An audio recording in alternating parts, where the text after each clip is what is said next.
Dear fellow Australians, my name is Sanjeev Sablok, a guy with his head down in books all his life. You can see some books here, but also all over my house. I have absolutely no interest. I'm an antisocial guy. I don't talk to people. I live in my own life, but here I am. I'm now being forced to engage with all of you. Some of you might have seen some videos about me. Some of you might know what's going on. But the reason why I'm here, guys, all of you, pardon me if I call you guys and girls, all of you are the same as far as I know, we don't go there. But here's the deal. These lockdowns, I think we need to remember, first of all, that all these lockdowns, which are happening in Australia and in many parts of the world, they're completely unprecedented. We've never had this ever in human history before.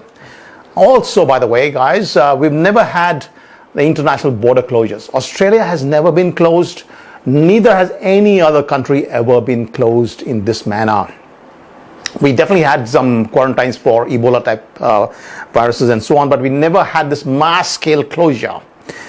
So, and of course, now it's seeing further mandates, and that is the mandatory vaccine. Okay, so that's going to come up very shortly. It's already landed in Australia. Now, these are actually unlawful, as I explained in my book, The Great Hysteria and the Broken State, and I've explained in my complaint to the International Criminal Court. These are absolutely unlawful. They breach the international laws, they breach Australia's laws, they're disproportionate in every way. There is a complete prohibition on eradicating a virus in the Biosecurity Act. Scott Morrison is the head of this entire totalitarian regime. I'm sorry to say, initially I was actually all against Dan Andrews. Then I realized that actually it is without Scott Morrison's direct support, this would not happen. And it is true that he's actually been supporting the lockdowns as well. Now, initially when I started my journey on this question, I've been writing a lot in Times of India. Won't go there, but I basically had to resign when the police started beating up people in Victoria. Some of you might have heard about that. That led me to resign. After resigning, I've been pleading, requesting, writing articles, talking to Channel 9, Channel 7, explaining that, this is the real way the law should function. And I've been asking the politicians to change and to reset their approach.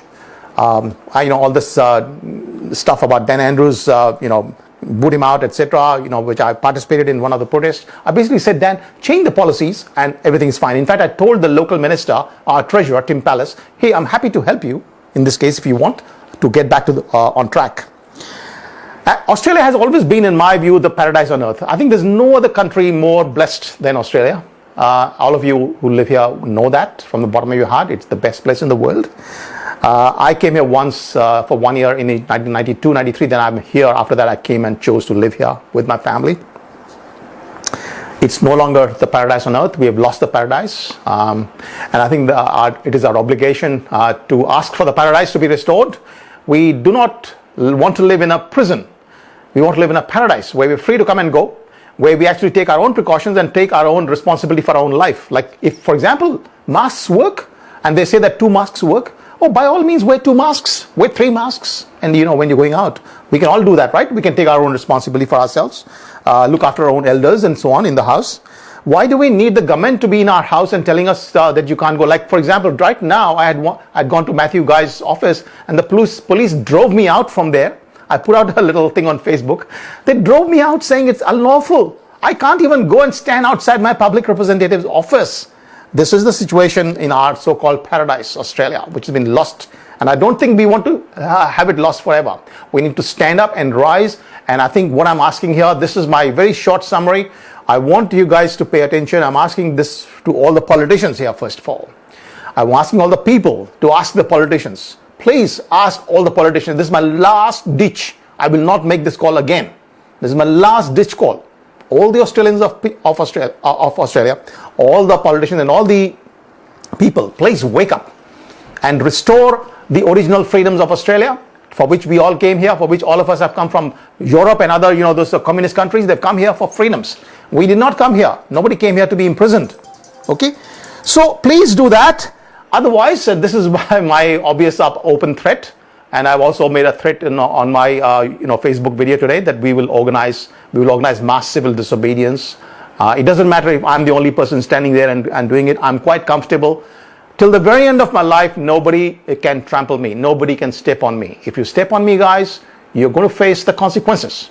Because I'm not an animal. I'm not a sheep. I'm not a chicken. I'm a human, and I've got my origin in the origins of life itself on this planet. I owe my life not to anybody who lives here in Australia today. Please remember that, politicians, that I owe no allegiance to any of you. I owe my ultimate allegiance to myself and my freedoms. And I think all of us, if we decide that that's what we are humans, we're not sheep, we have to be treated with respect. We have to be told why is wearing a mask required outside. Brett Sutton has blocked me. These guys continuously block me, okay, if I ask questions. That's the kind of totalitarian society we live in. We don't want that. We're building a coalition as we speak. I'm asking the politicians that if you don't organize, I'll come out politically. We'll organize and we'll get you out of your job. I don't know how many will succeed. We will fight till the very end. We will not let Australia become China. So this is my last ditch effort, last ditch appeal. Hopefully this will be, reach at least some politicians. Thank you, everyone.